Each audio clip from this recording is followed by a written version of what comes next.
নমস্কার বন্ধুরা, আশা করি সকলেই ভালো আছেন। আমি চলে আসছি আমাদের পাশের একটা ইউনিয়ন, ভাদ্রা ইউনিয়নে। তো এইখানে মনোমুগ্ধকর একটা সুন্দর একটা আপনার ড্রাগন বাগান করা হয়েছে, সেটা ভিজিট করার জন্য চলে আসছি। তো আমি দেখলাম যে আমি শুধু দেখবো কেন, আমার বন্ধু বান্ধব যারা আছে তারাও এটা দেখে কিছুটা অনুপ্রাণিত হলেও হতে পারে। কারণ ড্রাগন বাগান কিন্তু বাংলাদেশে এখন ব্যাপক পরিমাণে বাণিজ্যিকভাবে চাষ হচ্ছে। তো এই দেখেন, এখানে ড্রাগন যে বাগানটা করছে একদম পরিপাটি, প্রায় মোটামুটি 5% জায়গার মধ্যে করছে এই নতুন উদ্যোক্তা তিনি। তো তার সাথে দেখা হলে হয়তো বা ভালো হতো। তিনি বাড়িতে নেই, সে কারণে তার সাথে দেখা করতে পারি নাই।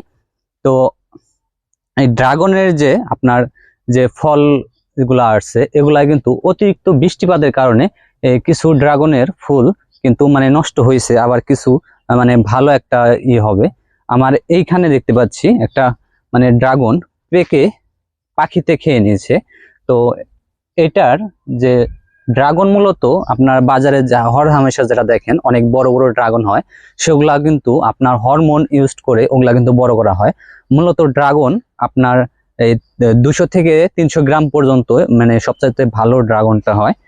তো এই ড্রাগন বাগানে এসে অনেক ভালো লাগলো। আপনারা চাইলেও কিন্তু মানে স্বল্প পরিসরে ড্রাগন বাগান করতে পারেন।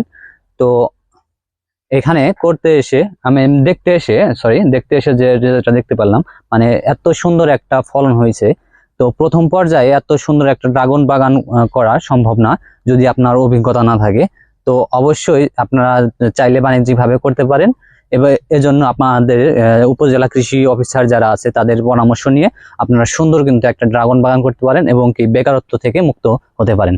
ধন্যবাদ সকলকে আমার ভিডিওটা দেখার জন্য। যারা নতুন তারা কিন্তু এই সুন্দর করে একটা ছোট্ট মতো ড্রাগন বাগান করে কিন্তু আপনারা আর্থিক স্বাবলম্বী হতে পারেন। ধন্যবাদ সকলকে।